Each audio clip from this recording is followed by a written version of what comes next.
오늘 바톤 타치하는 것 같아요. 뒤에 두 사람. 네? 3개월 전에 나갔다 오고 이제 또 내일 떠나고. 네. 그 맨 뒤에 있는 청년들은 들락날락하는 자리인가 봐. 목진석도 뭐 나갔다 들어오고 그 앞에 있는 사람도 그렇고. 네.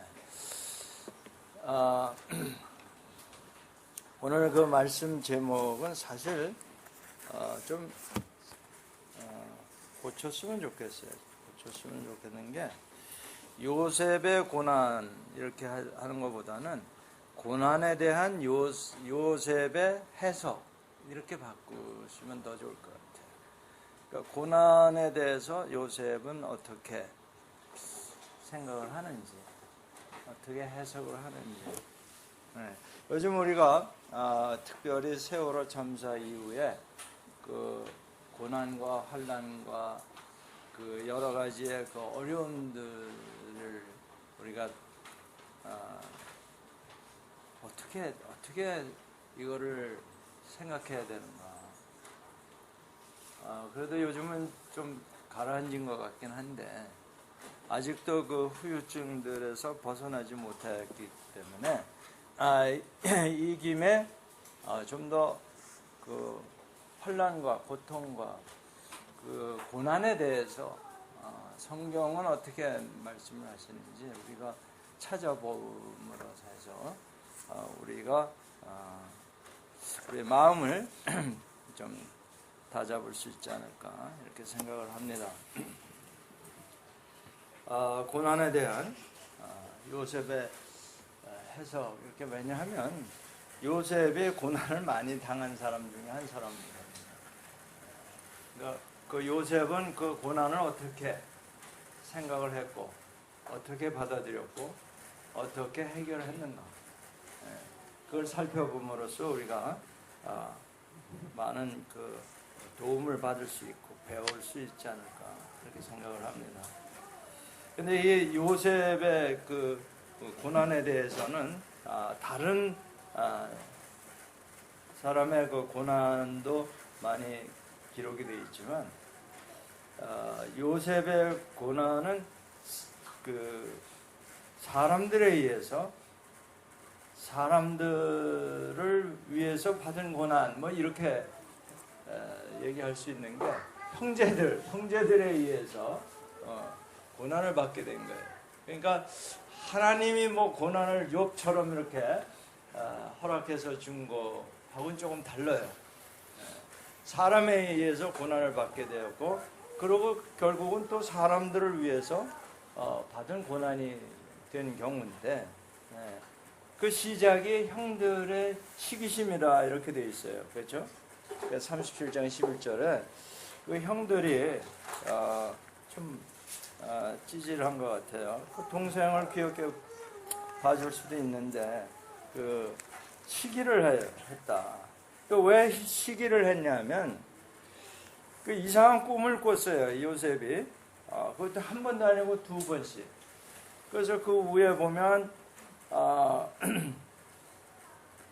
7절에 우리가 밭에서 곡식 단을 묶더니 내 단은 일어서고 당신들의 단은 내 단을 둘러서서 절하더이다.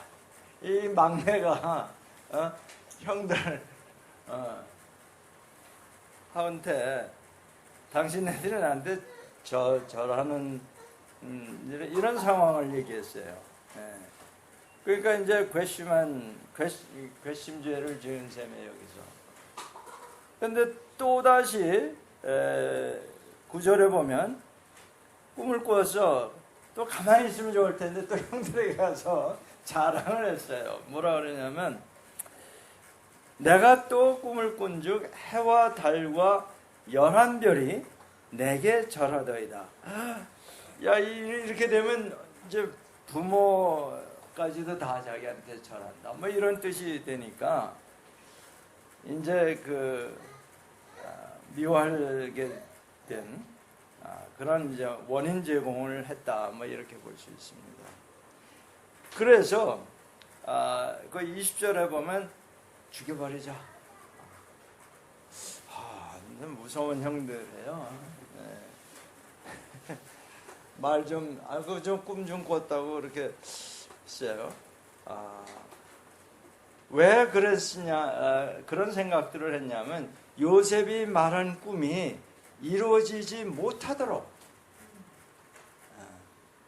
없애버려야 되는 거예요. 자기가 그 말째 동생한테 가서 절하고 이거는 아니다. 뭐 이제 이렇게들 생각을 한 것 같아요.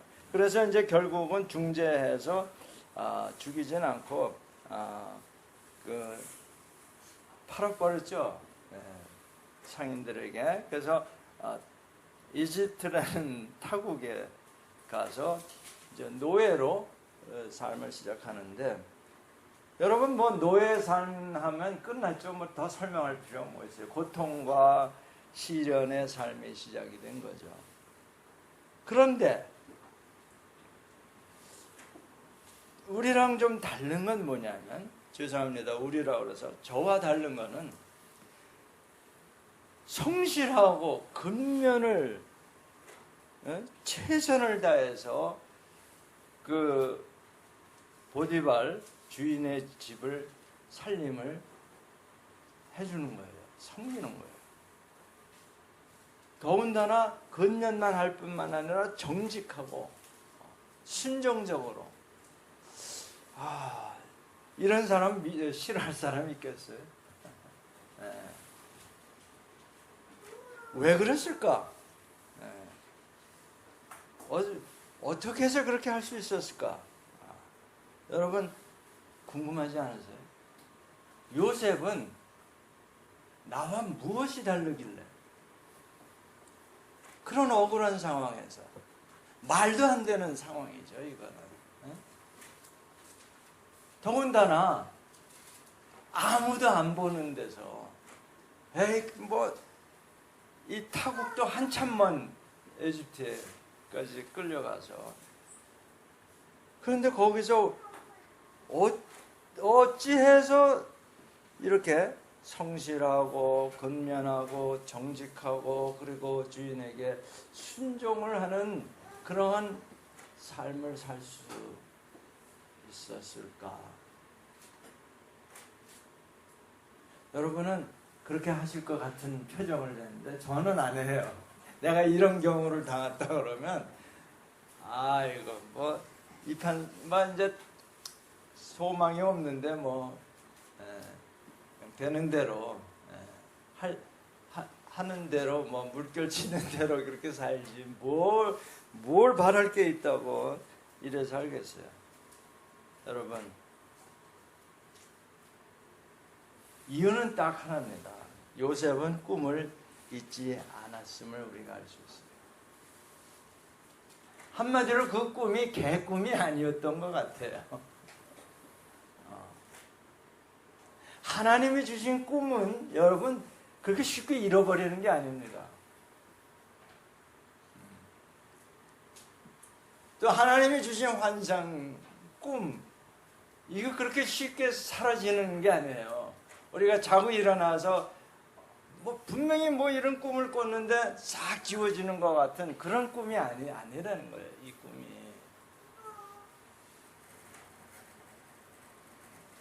나는 여러분이 이런 꿈을 꾸시길 축복합니다. 평생을 살면서 이런 꿈 한 번 꿔야 되는 거 아니에요?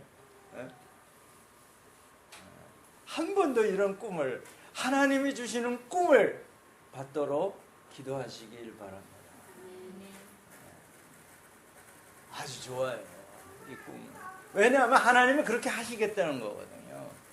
여러분, 제가 왜 이렇게 태평한 줄 아십니까? 하나님이 저에게도 꿈을 주셨고,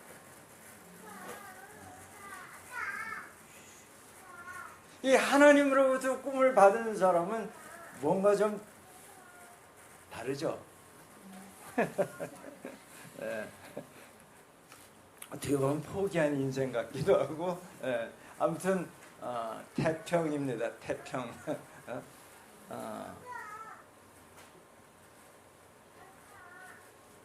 그래서 그 꿈을 잊지 않고 있었기 때문에, 즉 다시 말하면 믿음을 잃지 않고 있었기 때문에 성실할 수 있었던 거예요.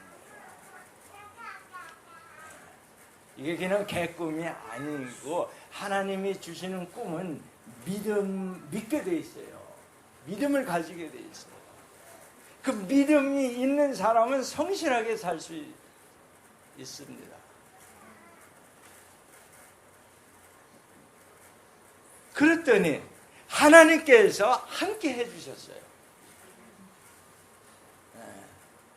자기 혼자 성실하고 근면한 걸로 해서 신임을 받은 게 아니라 하나님이 함께 해주시니까 주인도 네 하나님은 정말 진짜 하나님이다. 믿을만하다.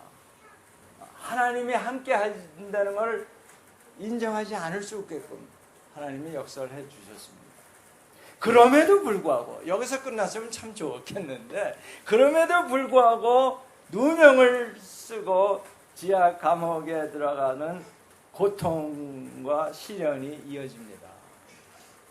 왜 그래? 성폭행 누명을 쓰는 거 아니에요. 날벼락이죠 이거야말로. 자기하고 아무 관계도 없는 상상도 할 수 없는 그런 누명이 씌어져 가지고 시련이 또 이어지는 거예요. 살만하니까. 정말 우리 대한민국은 산이 많아서 산 넘어 산이라는 걸 내가 어려서부터 들었는데 정말 제가 설악산에서 길을 한번 잃었는데 이 산을 넘으면 또 산이고 이거 넘으면 되겠죠. 또 산이고 수없이 산이더라고요. 이같이 고난이 계속 되는 이 요셉. 그러나 이 요셉은 그 산 넘어 산처럼 다가오는 고통과 시련을 극복합니다. 어째서일까요? 하나님께서 요셉과 함께 하시는 것을 믿었기 때문에. 하나님을 항상 의식하고 살았음을 알 수 있어요. 어떻게 하나님 보시는 앞에서 내가 그런 죄를 지을 수 있겠느냐. 그러고 도망가잖아요. 보디발의 아내가 유혹할 때. 사탄에 대해서는 우리가 대적해야 되지만 이 유혹에 대해서는 도망가는 겁니다. 피하는 거예요. 유혹을 내가 한번 이겨보겠다고 하면 그것처럼 미라는 게 없어요. 그건 백발백중 지게 돼 있어요. 그 성경에 만들지 제가 코피를 잘 흘리는데 코를 만지면 코피가 터지게 돼 있어요. 우유를 확 휘저으면 뻐러가 되듯이 유혹을 가지고 장난하다 보면 거기 빠지게 돼 있어요.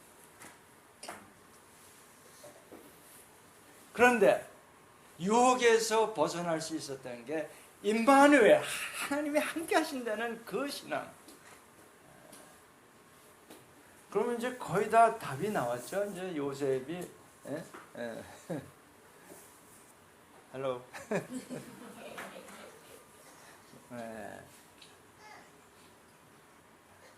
어린아이는 항상 참 아름답습니다. 그래서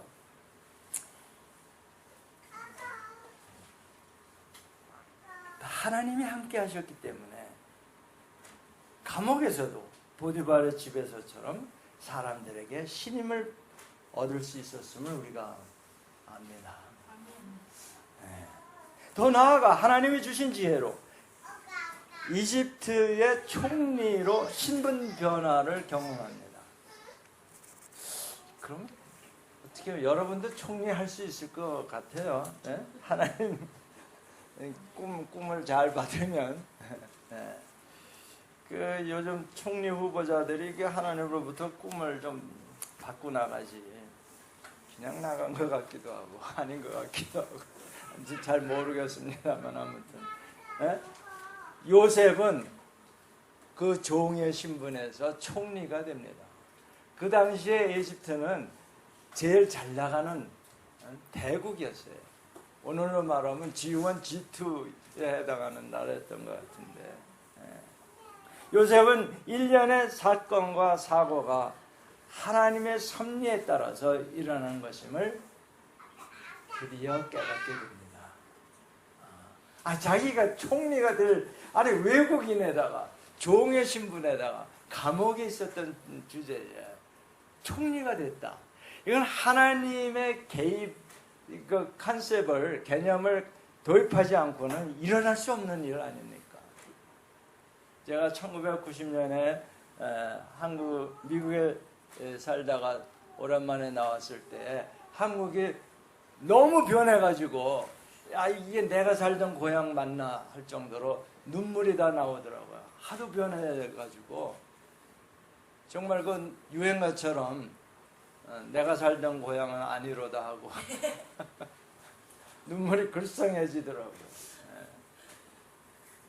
그런데 경제학 박사인 친구한테 물어봤어요. 도대체 어떻게 된 거냐?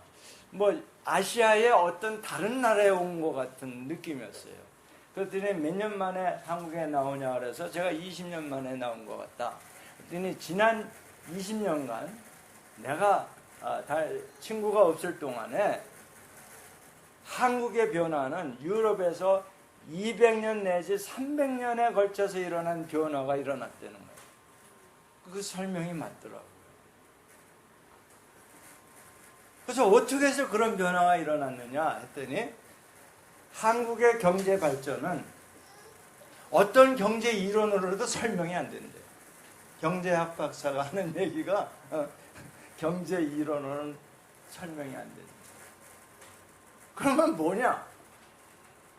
조물주의 개입이 없이는 설명이 안 된다는 거예요. 그 친구는 크리스찬이 아닙니다.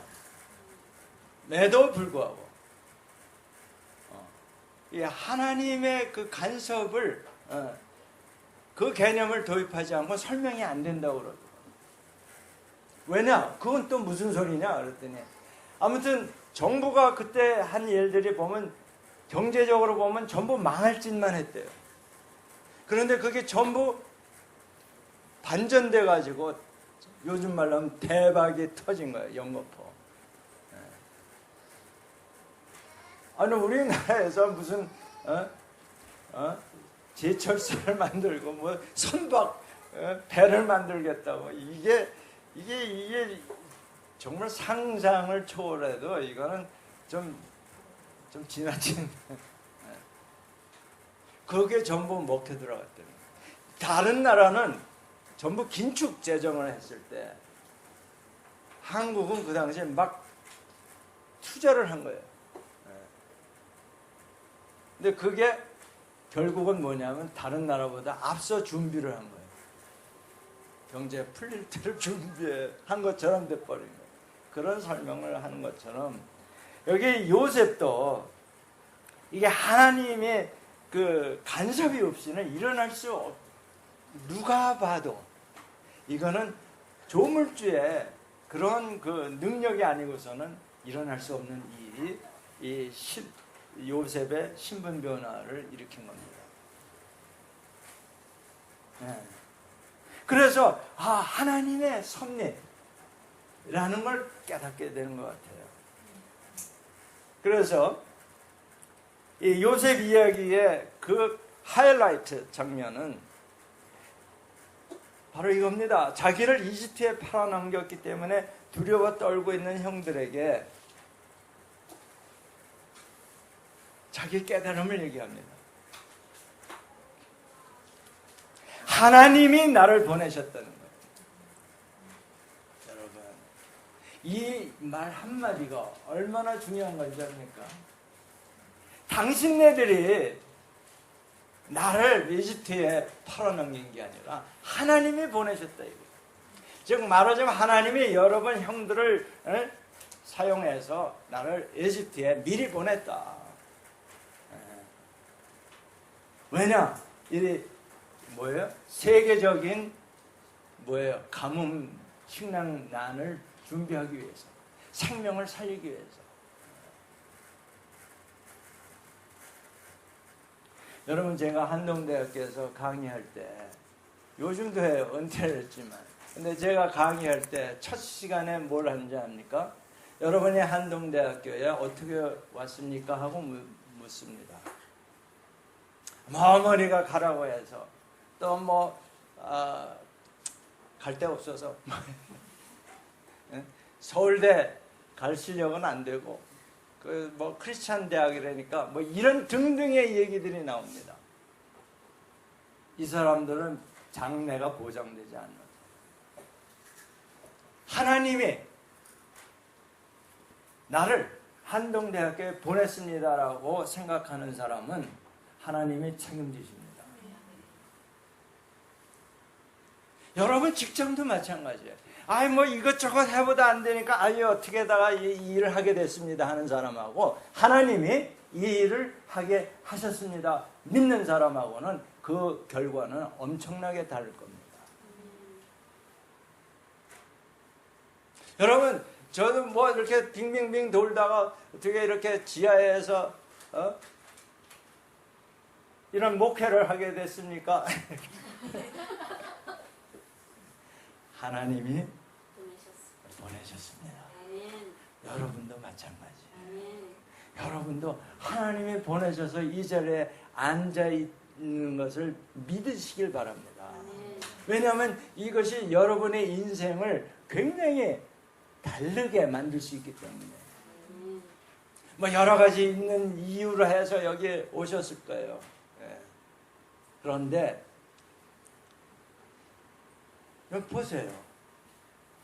뭐 요셉도 얘기하자면 뭐 이렇게 해서 형들이 시기를 했고 뭐 노예에게 팔렸고 뭐 이래서 이러고 저러고 해서 이런 게 아니거든요. 한동대학교에 크리스천 부모들이 좀 극성맞긴 해요. 막 가기 싫다는 거 억지로 보내는 학생들도 많아요, 사실은. 서울에 있는 웬만한 대학 다 갈 수 있는데도 불구하고 그 포항 구석에 가라니까 누가 좋겠어요. 그래서 막 그 억지로 온 학생들이 꽤 됩니다, 사실은. 그럼에도 불구하고 제가 그들에게 가르치는 거는 극성막다라면 안 되겠죠. 우리 어머니를 통해서 하나님이 나를 한동대에 오게 하셨습니다. 생각이 바뀌어야 됩니다. 왜냐하면 믿는 사람에는 우연이라는 게 없어요. 하나님의 계획에 따라서 하나님의 그 섭리에 의해서 다 움직이게 되어 있는 거예요. 그래서 하나님이 컨트롤 하신다 이렇게. God controls. 그래서 이 지구상의 역사가 히스토리라는 거 아니에요. 그의 스토리입니다. 하나님의 이야기예요. 하나님의 이야기. 그러니까 저나 여러분이나 지금 여기에 앉아서 이러한 일련의 관계를 맺고 있는 게 하나님이 쓰시고 있는 이야기다 이런 얘기. 아멘. 우리 김 전도사님 최근 결혼하셨지만 나는 결혼한 지도 꽤 됐는데 아직도 내가 어떻게 해서 결혼을 하게 됐지? 답이 뭡니까? 하나님이 맺어주죠. 그러면 끝난 거예요. 모든 문제가 해결됩니다. 그래서 제가 그 결혼 주례할 때는 하나님이 맺어준 거냐 아니냐 그거 확인하느라고 간증문을 쓰고 또 쓰고 뭐 고생들 하셨는데 그래서 그 생각 내지는 태도를 확실하게 갖게 하는 게 더 중요한 거예요. 무슨 뭐 주례를 뭐 멋있게 하고 재밌게 하고 뭐 재미없어도 돼요. 죽 써도 돼. 중요한 거는 하나님에 의해서 맺어진 거냐. 지금 이 신앙이 바로 요셉의 신앙입니다. 그게 요셉이 그 수년의 고통과 시련을 지난 다음에 깨달은 거예요.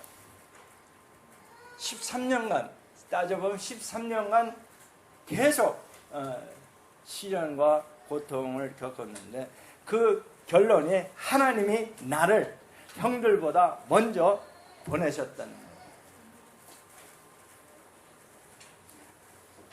요셉의 이러한 해석은 자기가 겪은 그 고난과 고통에 대한 해석은 그가 하나님과 함께하는 삶 속에서 고난과 고통의 문제를 극복한 깊은 신앙의 고백입니다. 이것이야말로 인생 승리입니다.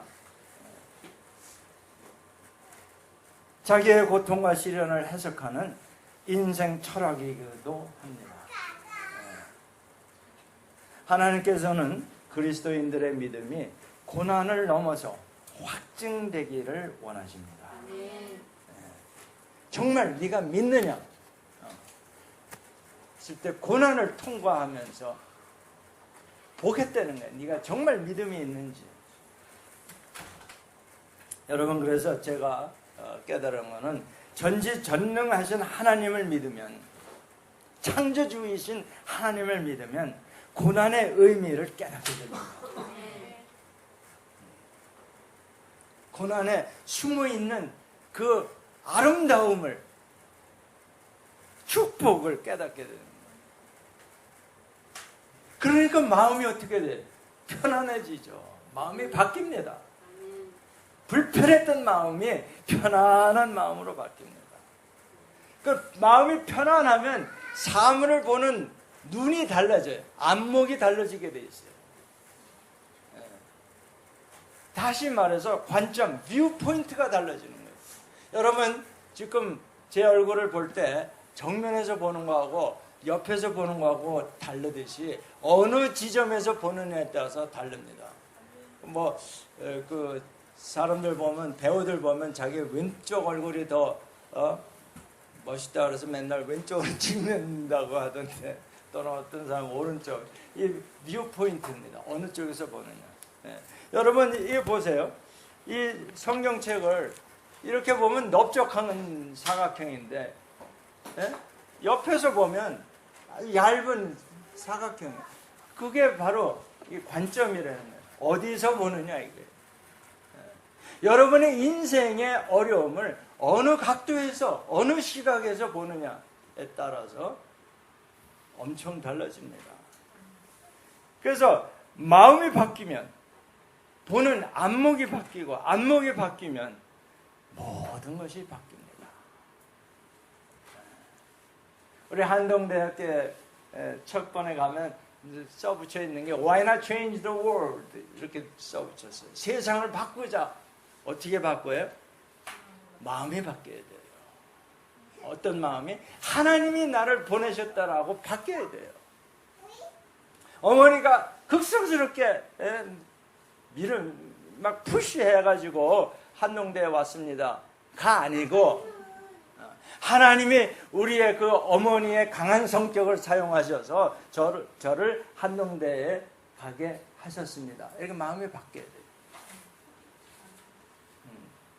그러면 인생의 문제는 어떤 상황이 아니에요. 고통스러운 상황이라도 그게 인생의 문제가 되지 않는다는 겁니다. 마음의 자세에 있다는 거예요. 마찬가지로 대형 참사가 일어난 우리 한국의 문제는 뭡니까? 우리의 마음가짐이에요. 우리 한국 사람들의 태도입니다. 태도. 자세예요. 일을 대하는 자세가 어떠냐 하는 거예요. 사람을 대하는 자세가 어떠냐 하는 거예요. 생명을 대하는 자세가 어떠냐 이런. 그래서 지난 금요일 우리 철야 예배 때에 그 언제 이런 마음을 갖게 되는가 했더니 시편 73편 17절에 성소에 들어갈 때에야 아삽이 깨달았다는 거 아닙니까? 여러분, 지금 어떤 상황에서 지금 우리 NIBC 예수교회에 오셔서 이렇게 앉아서 예배를 함께 드리는지 모르지만 이때에 마음이 변하셔야 됩니다. 지금 마음이 변하지 않으면 그러면 세상이 그렇게 문제가 그냥 문제를 안고 가실 수뿐이 없어요. 문제를 어느 각도에서 보느냐에 따라서 문제가 아니라 축복으로 보일 수 있다는 겁니다. 그게 바로 이 요셉의 포인트 아닙니까? 요셉이 자기가 당한 그 고난을 보는 그 시각이 바로 그거 아닙니까? 여러분, 독수리 얘기도 제가 자주 사용을 하는데, 새들이 여러 종류가 있는데 태풍이 불면 작은 새들은 구멍을 찾아서 숨는답니다. 그런데 독수리는 태풍이 분다 그러면 오히려 나와서 태풍을 기다린대요. 그래서 가슴으로 막 태풍을 받으려고 그 준비하고 있다가 태풍이 확 와서 부닥치면 그 가슴을 받아가지고 더 올라간다는 거예요. 그렇죠? 이 역학으로 이해가 됩니까? 비스듬히 받으면 이게 더 올라가는 거예요. 그러면 어떻게 돼? 태풍 위에 올라가 있게 돼요. 그러니까 고요한 거예요, 독수리는. 여러분 지금 어려움이 있습니까? 가슴으로 받으세요. 그 고난으로 인해서 정말 더 빨리 갑니다. 더 빨리 올라가는 거예요. 아멘. 우리 독수리보다는 좀 나야 되지 않겠습니까? 네. 네. 만물의 영장이라고도 하더구만. 네. 그래서 태풍 위에 올라가 있으면 아니 뭐 무슨 걱정이 있겠어요? 고요하죠. 저와 여러분의 삶이 그런 고요한 삶이 될 줄로 믿습니다. 그러려면 깨닫는 축복을 받아야 돼. 깨달은 축복을. 네. 그래서 다니엘도 이 깨달으려고 결단하는 사람입니다. 다니엘서 10장 12절에 보면 다니엘아 두려워하지 말라. 내가 깨달으려 하여 내 하나님 앞에 스스로 겸비하게 하기로 결심하던 첫날부터 내가 내 말로 말미암아 왔느니라. 이 천사가 와서 지금 얘기하는 거예요. 내가 널 구하러 왔는데 왜 왔냐 하면 네가 깨달으려고 결심했기 때문에. 그때부터 네가 기도하는 걸 내가 다 듣고 응답해서 리스폰스다 이거예요. 여러분 응답이 잘 안 됩니까? 깨달으려고 결심하세요. 이게 뭐지? 좀 물어보세요. 내 인생 왜 이렇게 꼬이지? 물어보세요. 깨달음.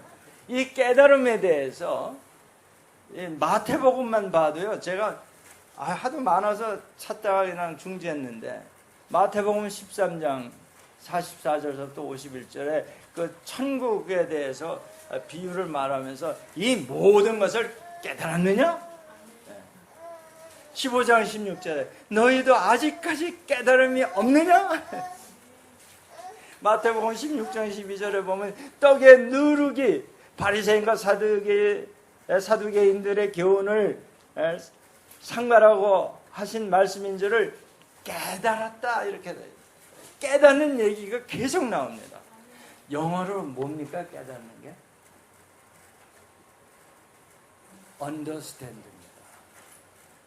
밑에 쓰는 거예요. 겸비하게 이 다니엘처럼 겸비하게 자세를 취하는 겁니다. 밑에 쓰세요. 자꾸 이거 왜 이래 따지지 마시고 겸손하게 묻더라도 좀 겸손하게 물으세요. 믿음을 가지면 밑에 쓰게 되어 있습니다. 여러분 부자가 그 길거리에 그 거지들하고 싸움 안 합니다. 져주지. 그렇죠? 우리는 이미 보장된 영생이 보장된 사람이기 때문에 얼마든지 져줄 수 있어요. 여러분은 정말 대단한 분입니다. 영생을 가졌을 뿐만 아니라 정말 하나님이 늘 함께 하심으로 인해서 여러분은 하나님이 모든 것을 인도하시고 보호하시고 위로하시기 때문에 이길 수밖에 없는 존재예요. 아멘. 승리할 수밖에 없는 인생이다 이런 얘기. 아멘. 아멘. 근데 뭐 그렇게 째째하게 요것저것 가지고 뭐 이건 챙기려고 그럴 필요가 없는 거 아닙니까? 네. 이 언더스탠드의 이 말뜻을 정말 깊이 생각하시길 바랍니다. 이게 깨닫는 방법인데, 여러분 온유하다는 말이랑 비슷해요. 겸비하다, 온유하다. 나는 그 온유하다는 단어를 깨닫는데 수년 걸렸어요. 왜냐하면 모세 보고 하나님이 이 지면에서 가장 온유한 자라 이렇게 말씀을 하시는 거예요.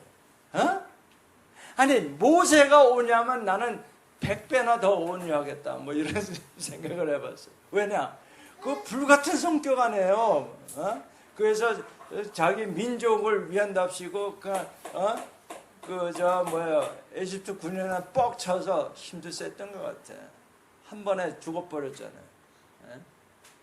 그런 불같은 성격인 사람을 보고 온유하다니. 그렇죠? 그리고 그 장가간 것도 미리암 거기 가서 깡패들 이렇게 와다닥 한 판에 다 물리쳐가지고 그 장가든 거 아닙니까? 그것도 대를 사이로 들어가서 장관의 처가 집에 들어가서 그런 사람이, 왜냐하면 이 황제가 되려면 별거 다 가르치거든요. 그 무술도 뛰어났던 것 같아요. 그런 불같은 성격인 사람 보고 온유하는데 그냥 온유하다 그랬으면 내가 그냥 막 봐주겠는데, 이 지상에서 가장 온유한 사람이래. 하나님이 설마 보실 리는 없고.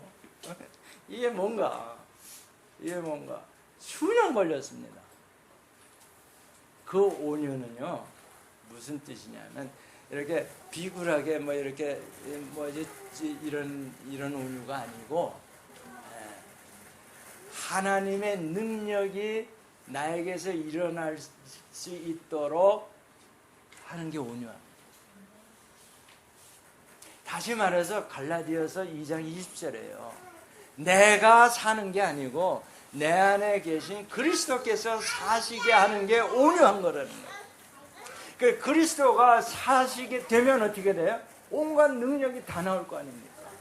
그게 하나님 앞에서 온유하다는 거예요. 제가 이걸 깨닫는데 몇십 년 걸렸어요. 여러분 지금만 기도해서 하나님의 능력이 나타납니까? 나타나면 온유한 거고, 안 나타나면 그건 교만한 거예요. 간단합니다. 내가 하나님 앞에서, 사람 앞에서가 아니라 온유한 자냐? 나를 통해서 하나님의 능력이 나타나느냐? 아니냐? 어때요? 자신 있어요? 온유하다고 이러다가 갑자기 왜? 기준은 딱 그거예요. 스스로 겸비하게 하기로 결심했던 다니엘. 그러니까 다니엘에 하나님의 능력이 나타나잖아요. 사자굴에 들어가서도 사자가 입 한 번 뻥끗 못하고 내주잖아요. 그게 온유한 거예요. 자, 그러니까 우리가 깨닫는 축복을 받아야 됩니다. 아멘. 깨닫는 축복을 받아야 되는데, 이 깨닫는 축복은 이미 그리스도인들에게 이미 와 있습니다. 그게 마태복음 13장 한번 펴보세요.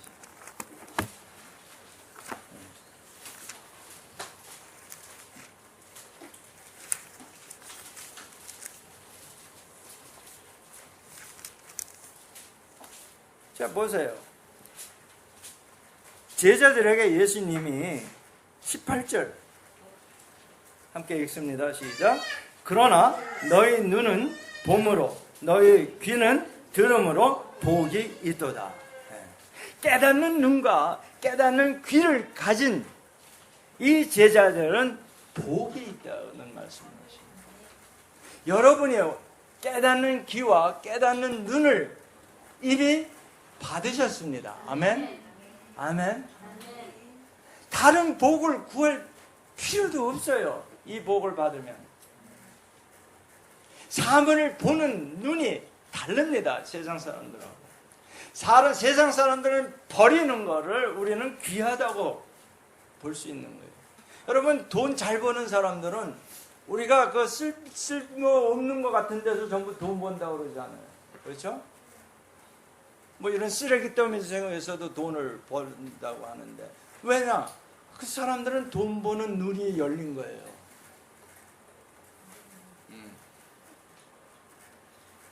그러니까 우리는 깨닫는 눈과 귀를 가지고 있으면 무엇이든지 할 수가 있는 거예요. 그런데 이 깨닫는 눈과 깨닫는 귀를 가지려면 믿음에 달렸어요. 믿음이 적으면 마음이 둔해집니다. 덜, 영어로는. 완악해진다는 거예요. 마가복음 8장 17절에 보면 마음이 둔해서 깨닫지 못하는도다, 이렇게 책망하십니다. 여러분, 이스라엘 백성이 아직도 저주에서 풀려나지 않은 걸 여러분 아십니까? 그들은 메시아를 볼 수 있는 눈이 아직도 열리질 않았어요. 깨닫질 못하는 거예요. 그게 이사야 선지자를 통해서, 그 위에 보세요. 14절. 이사야의 예언이 그들에게 이루어졌으니 일러시되, 함께 읽습니다. 너희가 듣기는 들어도 깨닫지 못할 것이요 보기는 보아도 알지 못하리라. Ever hearing but never understanding. 깨닫지, 맨날 설교를 들어도 깨닫지를 못한다는 거예요. 사실 설교 말이죠. 여러분이 깨닫는 귀만 있으면 저같이 이렇게 언성 높이고 이렇게 악쓰고 하지 않고 그냥 점잖게 성경만 읽어도 됩니다. 초대교회는 그랬던 것 같아요. 그래서 점잖게 그냥 성경 읽읍시다. 그리고 쭉 읽으면 아멘, 아멘 하고 됐던 것 같은데, 이게 어떻게 된 게 뭐 그냥 예화 아니면 듣질 않고 뭐 그냥 웃기지 않으면은 이게 집중이 안 되고, 이거 왜 그래요? 깨닫는 귀가 없어서 그래요. 깨닫는 귀가 없어요. 그러니까 억지로라도 쥐어짜서라도 막 마음을 열게 하려니까 많은 목사님들이 참 수고 많이 하시는 거예요.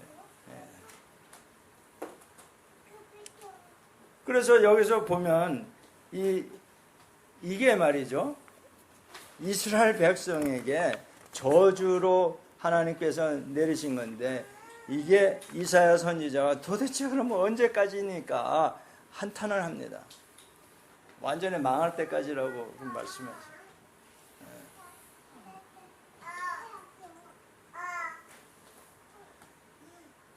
그리고 제가 또 시험 들었던 게 뭐냐면, 출애굽 당시에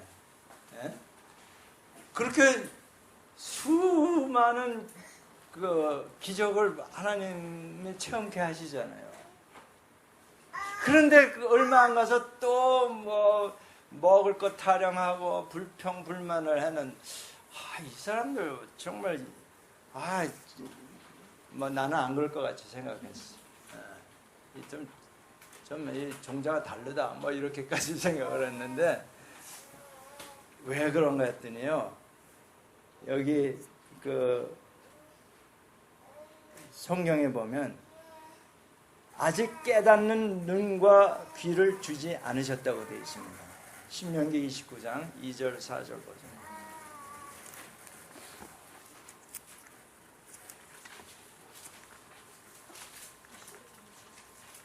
응? 네, 29장 2절서부터.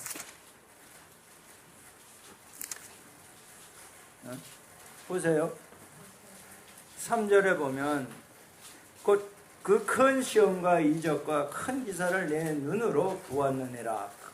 4절 시작. 그러나 깨닫는 마음과 보는 눈과 듣는 귀는 오늘 여호와께서 너에게 주지 아니하셨느니라. 주여. 이게 지금 마태복음 13장 16절 말씀이에요.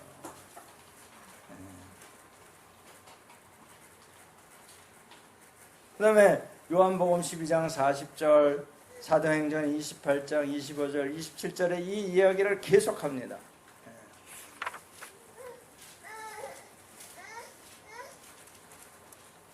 그래서 여러분, 이 깨닫는 축복, 제가 건축 설계를 가르치는데요, 설계 잘하는 사람은 그림 잘 그리고 이런 사람이 아닙니다. 사물을 보고 깨달을 줄 아는 사람. 사물의 그 속에 들어있는 뭐라 그럴까, 속성을 깨닫는 사람. 리서치 할 줄 아는 사람. 리서치를 하려면 어떻게 돼? 결국은 질문을 잘 던져야 돼요. 질문이 없는 사람은 설계 못합니다. 다 그런 거지 뭐. 그러면 할 게 없어요. 뭐 이렇게 하나 저렇게 하나 뭐 그렇게 달라. 그러면 뭘 디자인을 해. 그냥 다 좋은 거지. 그죠?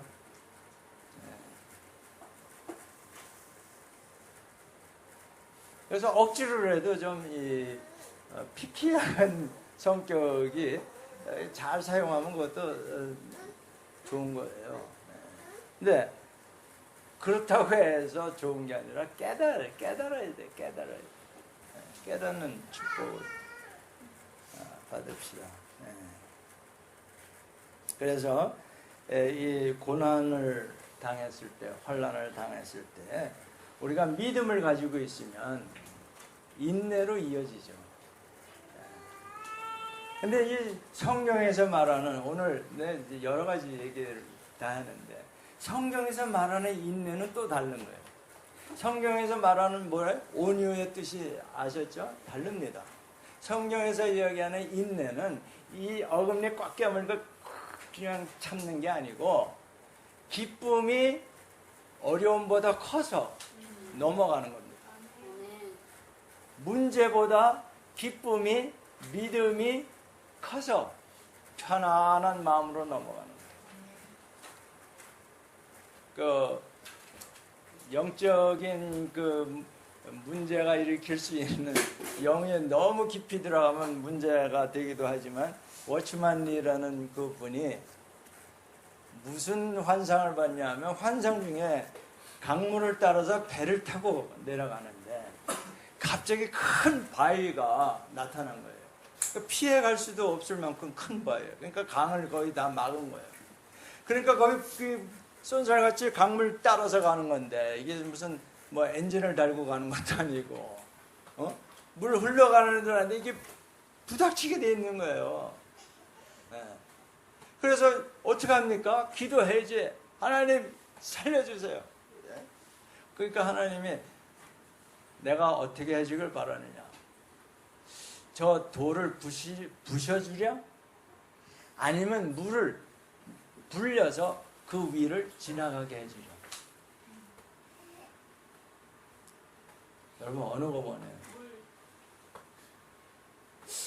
솔직하세요. 팍 부시고 가고 싶으면서 앞에 있는 거 그냥 가차없이 그냥 쳐버리고 싶은 게 우리 속성인데, 물을 불려서 넘어간 거예요. 궁금하잖아요. 그 바위가 어떻게 됐나 해서 돌아다 봤더니 그거 여전히 그대로 있는 거예요. 문제를 넘어가는 겁니다. 아멘. 지금 이 요셉이 보여주는 거는 인생에 정말 이거야말로 강을 꽉 막는 돌과 바위와 뭐가 다릅니까? 그 사랑받고 알록달록한 채색 옷을 입고 아버지 사랑을 듬뿍 받다가 이 노예로 전락이 했는데, 이거보다 더 큰 인생의 걸림돌이 어디 있어요? 걸림돌이 아니지 바위 덩어리가 어디 있어요? 그걸 넘어간 거예요. 그걸 넘어간 거예요. 그래서 제가 즐겨하는 말로 믿음은 환난을 넘어서 말한다. 환난을 넘어가지 못하는 건 그 믿음 축에도 못 뛰는 거예요. 내가 정말 믿음이 있다 하면서 고통, 고난, 남의 비난을 못 넘어간다. 그런 건 믿음 아니에요. 검증된 믿음이 아니라. 하나님은 그걸 확증하기 위해서 고난을 허락하신다는 그게 욥기 아니에요. 그래서 믿음이 환난을 넘어갈 때 이것을 뭐라고 그래요? 소망이라고 그런다 그랬죠. 비전. 하나님이 주시는 비전입니다. 이게. 우리 말로 하면 참 꿈이에요. 개꿈이 아니라 참 꿈. 그래서 이 참 꿈을 받은 사람은 죽음을 넘어갈 수 있습니다. 제가 하나님으로부터 이 꿈을 받은 다음에 생각한 게 북한 선교였어요. 왜 거기 가면 이게 비참하게 순교당할지도 모른다는데 뭐 당하면 당하지. 응? 모르겠어요. 막상 당하면 또 어떻게 될지 모르지만 당시는 제가 서원하는 당시에는 그런 마음으로 서원을 했어요. 그래서 이게 연단입니다. 환난은 인내를, 인내는 연단을. 많이 들은 거죠. 로마서 5장에. 그 연단이라는 게 뭐냐면요. 태도가 바뀌는 겁니다. 태도가 바뀌는 거예요. 바꿈질 한다 그럴까요? 옛사람을 벗어버리고 새사람을 입는다는 말이나 다를 거 없어요. 바꾸는 겁니다. 그러면 소망이 생겨요. 그 소망 속에서 성령을 통해서 사랑이라는 걸 우리가 할 수 있는 거예요. 그래서 이 요셉이 고난에 대한 그 해석은 깨달음입니다. 하나님의 섭리를 깨달았어요. 하나님의 그 전지전능하심을 인정했어요. 창조주의심을 인정했어요. 그렇기 때문에 하나님을 늘 의식하면서 살 수 있었던 거예요. 그러니까 하나님을 근데 여러분 이거 지난 금요일에도 우리가 말씀을 나눴지만 그런 어려움이 닥칠 적마다 하나님이 가장 가까이 계시다는 걸 여러분이 또 깨달으셔야 돼요. 그래서 하나님이 가까이 오는 방법 중에 하나가 어려움을 통해서 내가 바로 네 옆에 있다. 그러니 나를 불러라 이거예요. 이거 우리 사랑하는 보람 자매가 이거 하나님이 가장 가까이 하려고 이렇게 어려움을 주시는 것 같은데 우리가 중보기를 어떻게 해야 되겠어요? 주님 붙잡아. 주님 불러라.